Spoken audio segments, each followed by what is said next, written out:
Kini nga couples ministry nabuo na siya tungod sa desire sa mga kasing-kasing. Hindi ina nakadali ang marriage. At lagi nag-abot ang mga kasing-kasing ng tulog ka couples. Nganong ikad man, ikad couples ministry. Now the word ikad is Hebrew word in Genesis chapter 2 verse 24 is a Hebrew word sa word na one. Two become one. Speaks oneness sa marriage na ang duha sana lang diya sa Ginoo. That's why we choose this name ani nga couples ministry ikad.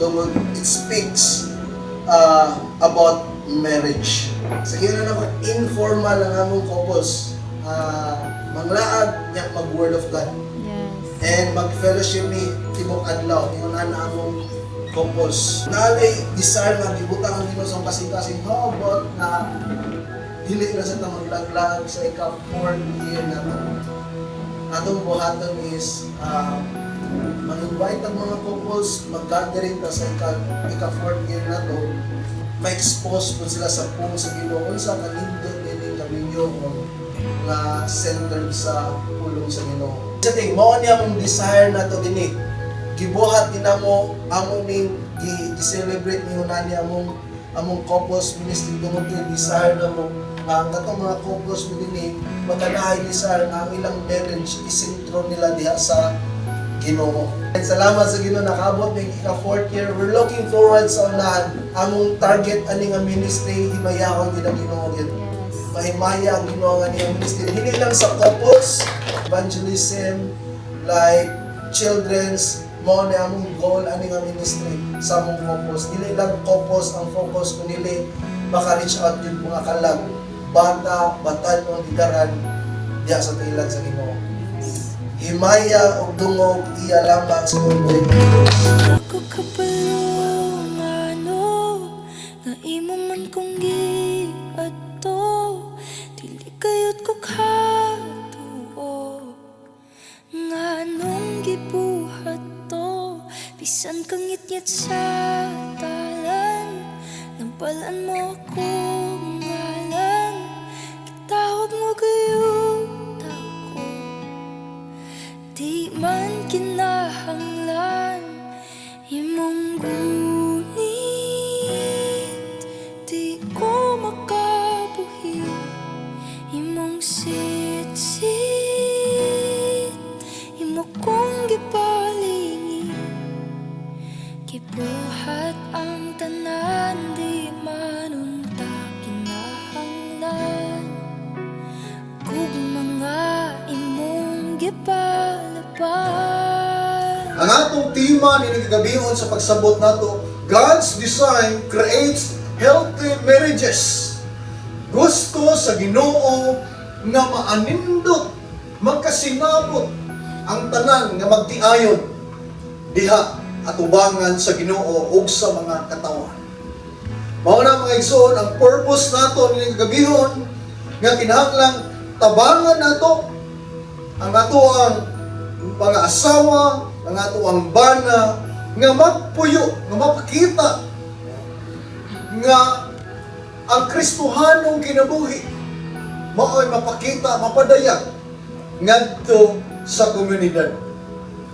A man cannot dishonor his wife and expect a strong prayer life. Sa pag-ingon ni Peter din so that your prayers may not be hindered. This means a husband's relationship with God is affected by how he treats his wife. Apektado mga igsoon. Ganahan ba tayo nga muduol ngadto sa Ginoo nga wala masitol nato ang naguba natong relasyon sa atong asawa? Kita ganahan. Mangayo tayo sa Ginoo. Pasaylo ako Ginoo sa mga nabuhat nato nga magkasaypanan. Kanya nasayop ang imong asawa, wa imo pasaylo. Mauwaw tayo na sa Ginoo nga igsoon. Manay makapahinder, makapababad. Nganuman, ang tanawon sa Ginoo, dili siya maminaw sa itong mga baba. Ang atong suod sa itong kasing-kasing, ang itanaw man sa Ginoo. Kung dili nato ilhon, dili nato hatagan o insakto nga pagtagad ang atong mga asawa, dili ta maka-expect na very strong atong prayer life.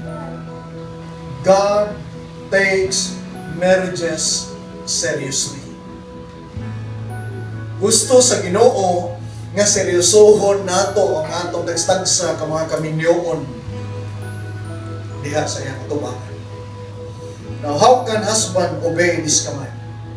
First, know your wife deeply. Ilha pag-ayo. Tukara pag-ayo. Kung kinsa na ang imong naasawa, every wife has different needs. No, nalain na sila. Peter tells husband, number 1, to live with their wives in an understanding way. Kikinahanglan nga bisan dili na kayo masabot sabton gyud nato. Live with their wives in an understanding way. Uban sa grasya, uban sa kinabuhi ni Kristo ang atong pagda sa atong mga asawa. Ikaduha, show honor to their wives. Ato silang ilhon. Nakabantay mo sa inyong masa, huyang? Huyang sila?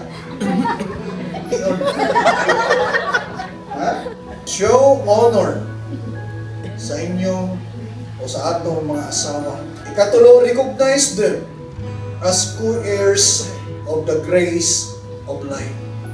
Usa sila na nahimong instrumento nato na makabatunta sa kinabuhi nga gidisenyo sa Ginoo kanato. Marriage is a spiritual partnership. Bukod kayo ang trabaho nato mga bana, mga igsoon. Nanginahanglan ta partner. Nanginahanglan ta Ginoo.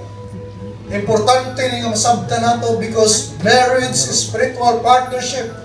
Before God, husband and wives share the same salvation and the same grace.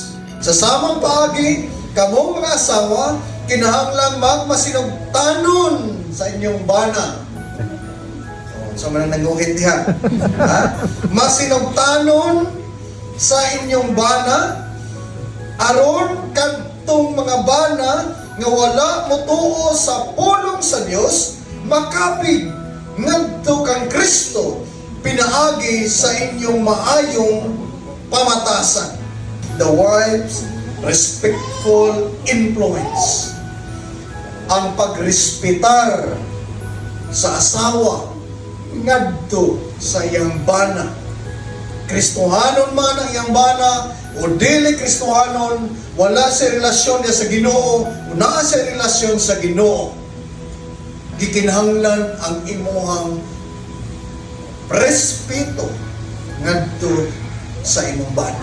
Wala ko kapalong ano, na imo man kong giadto, dili kayod ko katuo, nga nung gibuhat to, bisan kang ngit-ngit sa dalan, nagbalan mo akong ngalan, gitawag mo gayud ako, di man kinahanglan imong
ikapa matag kasing-kasing sa mga couples o hatagi sila sa desire, sa aming desire at first ani nga ministry ginuutan nga mo grow Lord mahimong founded ang marriage yun diha kanino and then sa tanan nga niyangan niyo Lord salamat yun sa oras at panahon nga ilang igahin din and I know and I believe dili yun sayang na pag-aningan niyo man. Salamat sa kadaugan ug kalampusan salamat sa imong i-accomplish ani nga gathering, ani nga celebration sa anniversary sa Ikad Couples Inuokan. Galay ko ng imong ngalan ng Diyos kung sa may kadaugan, kalampusan, Lord, nga naangkon tonight, Lord. Wa milay hulihan sa tanang pasidungog. Wa milay hulihan sa tanang pagpasalamat. Wa milay hulihan sa tanang paghimaya o God. Ikaw lamang among Ginoo o among Diyos o God na si Kristo Jesus. Amen.